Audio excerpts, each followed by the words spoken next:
Hey, how's it going everyone, and welcome to the 1 year update of Project Smokey. It's now been exactly just over 1 year since we have started Project Smokey, and you're probably wondering what's going on with the project, where's the actual PSP that we're supposed to build this project around, and what's coming up in this channel. Well, let's go over it. First things first, let's get things out of the way. Here's that glorious matte smoke PSP 1000 shell, and as you can see, it isn't doing too well.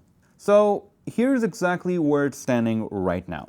Although the shell happens to be one of the better shells out there, and even though you cannot buy it, being sold out when I started this project, there were probably like a handful of units left, has one major problem, and that is these screw points. They're very weak and very easy to strip. Unfortunately, that's just how they are, and the plan is, once I have some time, I want to figure out a solution. Either remove the old ones and try to JB weld some new ones, maybe I'll JB weld some metal. I really don't want to damage the shell further. That's because I've actually damaged it myself during the glass upgrade video. I fractured it right here when I was removing the original lens, and even though it's still on there, it's actually not glued back together. So I may remove the lens, clean up everything, and then spend some time on this part and try to smooth it out somehow. Of course, while keeping the matte finish. These shells are very prone to actually fracturing right around here, which happens to be exactly what happened on my matte clear blue one. And the way this PSP turned out, you could say it's what Project Smokey should have been. If you didn't know, this unit right here was a rust bucket of a PSP. We have a whole video about it, and it was kind of miraculous how it's still alive. The last problem I have with the shell here on the Project Smokey one is a crack on the battery door compartment. Again, I gotta fix that once I have some time. So that's it for the actual shell. As for the motherboard, well, I'm trying to see if there's a slight chance of being able to actually upgrade the memory with something that is compatible. There's plenty of reasons why this might not work, with the first one being documentation. I have yet to find a single piece of documentation regarding the RAM, how it's mapped out, and all that good stuff. I did order some parts, and it ended up being a waste of money. However, I haven't given up yet, so hopefully we can get the 1000 model to accept something higher than 32 megabytes. That would be amazing. But for now, we're not going to see it for a while. And that's all I got for the actual Project PSP. It's sitting in parts, and how fragile and cheap the actual case is, I believe the best course of action is to leave it as is until we know exactly what kind of mods we want to implement and how to implement them perfectly. And if you're wondering, as of right now, there are barely any good shells left for the PSP 1000. The clear matte ones, they are nowhere to be found. The regular clear ones, although they look matte, they're an absolute nightmare. And my current advice as of right now, if you're looking to refresh your PSP 1000 model, is to find the shells that use a single piece for the actual power switch. Basically, you want your power switch to be a single piece, and not made up of two pieces like this. If you're looking at the photos, try to find out if the shell is using one of these two-piece power switches. If it is, stay away from it. This is a clear indicator of the worst quality shells you can possibly get for the 1000 model. That's because Project Smokey, the clear blue, and this yellow one all happens to use the single-piece power switch. That being said, it's still not perfect. But if you're really keen on replacing your shell, well, your options are kind of limited. You either get this yellow one, which is not a bad color at all, or you spend 8 hours on any of the other variants, such as the clear one, and the end result may not come out as great as you think. The PSP 1000 just has way too many mechanics to go wrong in a low quality shell. One additional advice I can give you, on top of my 1000 model shell swap video, is if your battery door is not locking into place and it's constantly popping out, well, here's what you could do. You can actually fix it without taking it apart. So you have this little part right here that latches onto this little metal part right over here, and what happens is when you close this thing, it pushes it out, and it clips right behind this thing. And sometimes, or should I say usually, this part right here is not seated correctly. And or this part is slightly bent somewhere where it's not making the right contact, where it's usually slipping under the actual piece here, or sometimes even above it, if this part isn't seated properly. So what you could do is a combination of two things. If you don't have a soldering iron, you can try to bend this thing forwards and backwards, just the tip, carefully with a pair of flush cutters or a pair of pliers until you can get some locking mechanism. It won't be perfect, but at least the door can be closed, and sometimes the actual locking mechanism won't be smooth, and you'll have to do a combination of moving your door and sliding the switch over to get it to open or close. But it sure beats a door that is constantly flopping out, which can get extremely annoying. The next thing you can try doing is to get yourself a hot iron and carefully push it upwards, sideways, to make it line up with this latch. And that's really about it. That tends to be the most annoying part about these 1000 shells, when the UMD door just doesn't want to close. Again, usually these matte shells that have that single power switch will have a nice flush UMD door, as you can see, which when compared to the clear ones, as you can see, there's a massive uneven gap. So if you're interested, I'll leave links for this one in the description down below. And if you're wondering about the black accents, well, I pulled these from the original shell. This one is an aftermarket part. It flakes pretty easily, and it's pretty annoying to put on because the shell never has a ring that can sit flush. So right now, right here, it's slightly lifted. And the way I kept it in place is by applying some B7000 and adding some pressure until it was dry. So yeah, if you have any questions, do let me know. And if you're looking to buy the shell, I'll leave links for it in the description down below.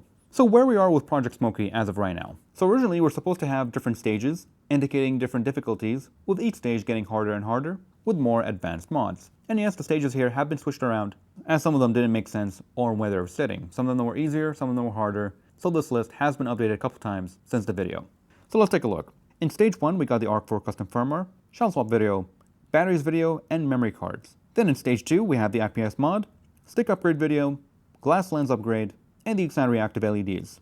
And then in stage 3, we're supposed to have the Type-C video, which I did kind of do one video. It was a solderless one, and it's not as perfect as I wanted it to be. It was just kind of a challenge to see if I could make a Type-C mod without soldering. A lot of you out there don't have soldering irons and don't have the skills, so I was like, why not? Let's see if it's possible. And we did make it happen, but also map out the actual cutout if you're looking to do a Type-C mod on the bottom. And we'll talk more about the Type-C placements. And that's about it when it comes to stuff that we have done so far. Now we talk about the stuff that's coming up. So we got wireless charging, extended battery, HDMI mod while keeping the infrared function, speaker upgrade, haptic feedback, advanced LED lighting with controls, speaker upgrade with the amp, dual analog stick mod, and the Type-C/HDMI mod. So let's break it down. So for the Type-C mod, there are a couple things we should go over. First off, there are different placements. In the case of the 1000 model, we can have it on the top, replacing the infrared, in the middle center area, or replacing the original jack, which depending on how you decide to do it, you'll either have to butcher your shell and end up with an ugly gap that doesn't match the color, or if you're doing the extended battery mod, you do it vertically. That's because if you do that, you'll end up having the Type-C port poking out from the battery area. So unless you're doing a battery mod, which we'll talk about in just a bit, you'll be left with the other option of cutting your shell sideways, right around here, or going through the trim piece right over here, which is my preferred way, or possibly replacing either the infrared, or what a lot of people want to do, is to replace the mini port. And in my opinion, replacing the mini port or replacing the infrared sensor is kind of a no-go for me because I like to add function and not remove it. Like if you want to use one of the camera accessories, then you'll need to make yourself some custom adapter and it's going to be a whole thing that's not going to work out too well. Of course, there are people who don't care about that, so whatever. We may need to actually split this video up. It's a whole lot of ground to cover. Different people want different things, and not only having to show it on different models, but also having to show it on different placements. But we got at least 5 different placements for the 1000 model. It's going to be quite the challenge. For these slim models, if I remember correctly, it's going to be a tough one if we want to place it somewhere here. So our main options narrow down to the actual jack replacement, which I really don't like because you'll end up damaging the actual shell, or what I prefer to do, which you've probably seen on my community post. I think that's going to look pretty great, but as someone has mentioned, yes, it will actually interfere with your battery. So this will not work unless you do a custom battery mod. And that's why the video for this one is slightly delayed. And yes, not only will we be doing charging, but also PD charging as well as data transfer. And on top of that, later on with the more advanced Type-C mod, the plan is to add HDMI out as well as audio out and combine all those functions into one USB port. So stay tuned. I got some prototype stuff that I'm working on and it's looking like it might actually be possible. Next up, we got batteries.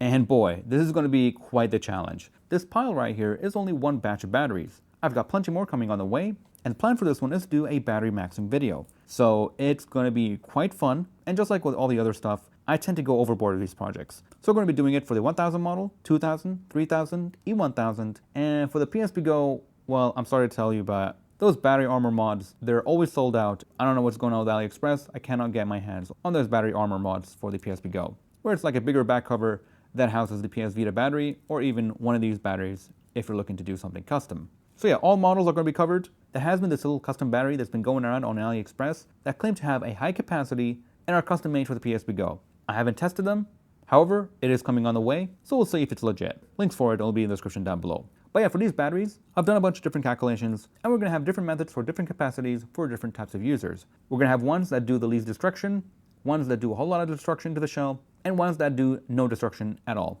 So stay tuned, it's going to be a pretty exciting one. And honestly, I think the best course of action is to split this video up into multiple parts because it could get out of hand real quick. Because not only we have the batteries, but also all these different BMSs, the official ones and the aftermarket ones to test out.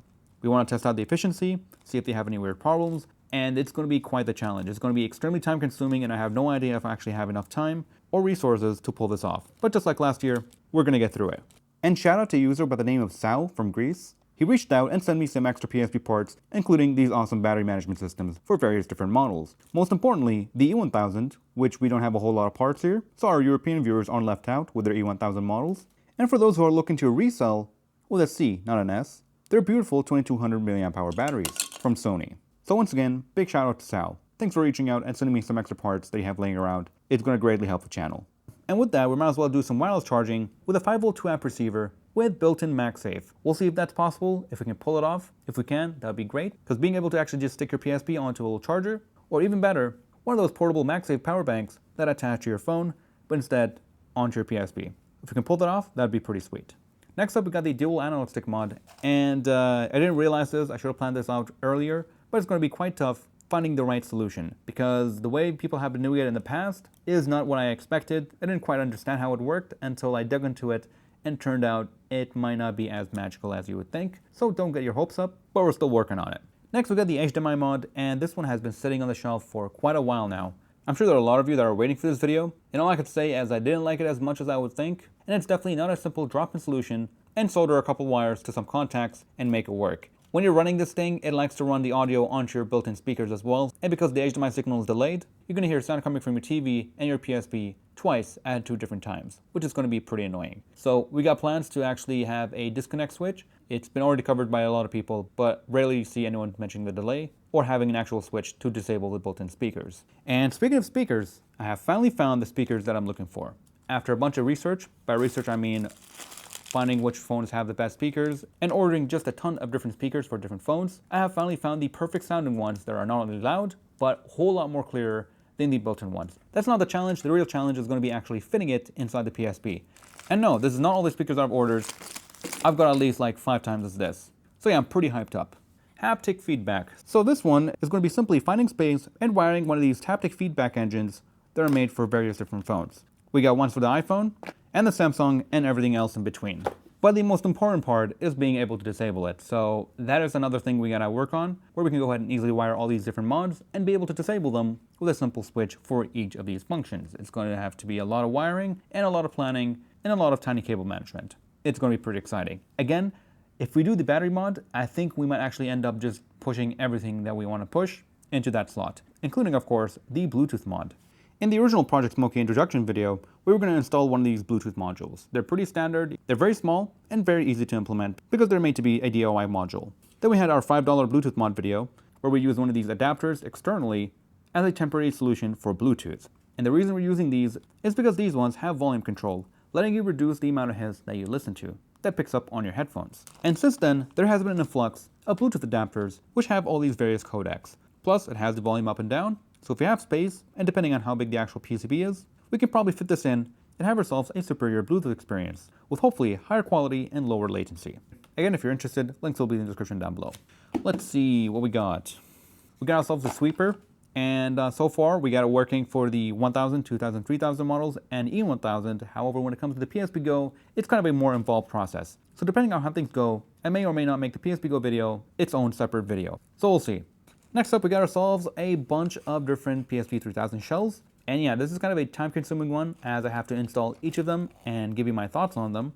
The PSP 3000 is a popular one, so we'll see. Maybe I can do one shell a day and have enough energy to actually talk about the video, because you know how it usually goes with these shells. It can get pretty time-consuming. But thankfully, there are enough good ones that I'm sure you're going to enjoy. Other than that, I've been thinking about a lot of things when it comes to the actual sticks. I really want to do a 3D stick mod, but trying to actually make them fit is a whole challenge in of itself. Trying to get a nice clean cutout is my top priority, and there's not a whole lot of space to work with.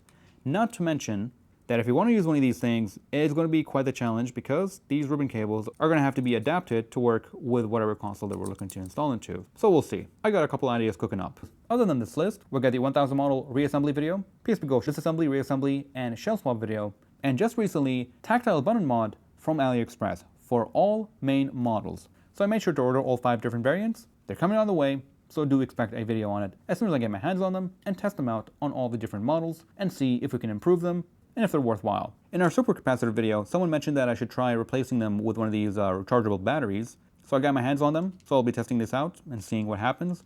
And speaking of testing out, I still have to test out these supercapacitors that I have that are broken and see how much battery drain they do. That'll be very interesting to find out, and a key component to actually keeping your PSP last as long as possible. We also got the custom LED mod. I really don't know how many of you actually care about this, but I am working on it and finding out what's the best solution for these things. Certain LEDs will work in certain PSPs at certain different voltages, so depending on the color you want, it may or may not work as easily as you would think. And other than that, I think that is about it. I've got a couple more things. I can't even remember what they were. Oh yeah, now I remember. We got this N64 D-pad, and we're going to see if we can install it on one of our PSPs. Found a couple posts online where people are using it, so I was like, why not give it a try? Of course, that's not all of it. I've got a couple ideas that I'm working on that I'm getting ready to prototype to see if they're actually a viable option. And if you want to learn more about those projects and get updates on their status, Well, you could probably do that with our new channel membership. A couple of you in the past have asked if there's a way to actually support the channel other than just watching. Well, you can become a member and support this channel. Because again, these projects can get out of hand, and it's not that easy to actually keep up. And that's because whatever I'm making on this channel is going straight back in to make these videos. And of course, the goal of these videos is always to find the best solution possible, so lots of time, lots of research, lots of testing happens in the background that you guys usually don't see. So once again, we have a coffee link, we have super chats, and now we're going to have channel memberships. As of right now, I'm not too sure how I'm going to structure the channel membership, but we're going to have at least one tier where you guys can get extra updates on future projects. But yeah, other than that, that is pretty much for this video. Just thought I would give you guys a quick update. I don't know how long it's going to be, but hopefully it's entertaining enough. Thank you for watching. Thank you guys for all the support. We started the series with around 1,800 subscribers, and we're almost at our first milestone, which is beating VR Commando. So that's actually my first comeback channel. I started YouTube back in 2008 and kept going for many years, but because of school and everything, kind of dropped out of it, and came back in 2016 with VR Commando, which is where I started out reviewing a very niche product, which is Google Cardboard, where you take your phone, you put it inside this little cardboard headset. Of course, now phones are much bigger than before, and they won't fit in these things. And basically, you can have yourself a cool VR experience for very cheap. It was supposed to be Google's accessible option. Of course, not just Google Cardboard, but there were many other plastic ones in different materials. There was Google's Daydream, which was a kind of a failed project. Too little, too late. There was this one project I spent 5 months on, and $600 later, ended up with nothing. This is Project North Star, which was suggested by Harris on my Discord. And yeah, it didn't work out for various different reasons, and I ended up just shelving the project. Literally, it's sitting right up there. Then I kickstarted Live Commando in 2017, reviewing various different tech, and in 2018 I kickstarted this DIY gaming channel. Live Commando is around 26,300, and again, this channel is now at 15,200 as of making this video. So we're almost there. We're going to beat VR Commando, and then later on, we want to beat not only Live Commando, but VR Commando combined. So let's try to make this happen. Anyways, that is all for this video. Pretty excited what we got for this year. We've got tons of exciting projects on the way, as well as a couple more software videos for the PSP. I've got plans to get a 3D printer, as well as a laser etcher, and see what we can actually pull off. I really want to take old beat-up shells and see if I can give them a new life, especially for the 1000 model, because we've got barely anything that's worthwhile. And then of course, I can start making some Vita stuff, and quite possibly Sony's new console. But anyways, that is all for this video. There's quite a lot of stuff to go through, tons of exciting projects, so make sure you stick around for them. Thank you for watching, and thank you for the support. Let me know in the comments what you want to see next, and I'll see you guys in the next one. Take care, everyone.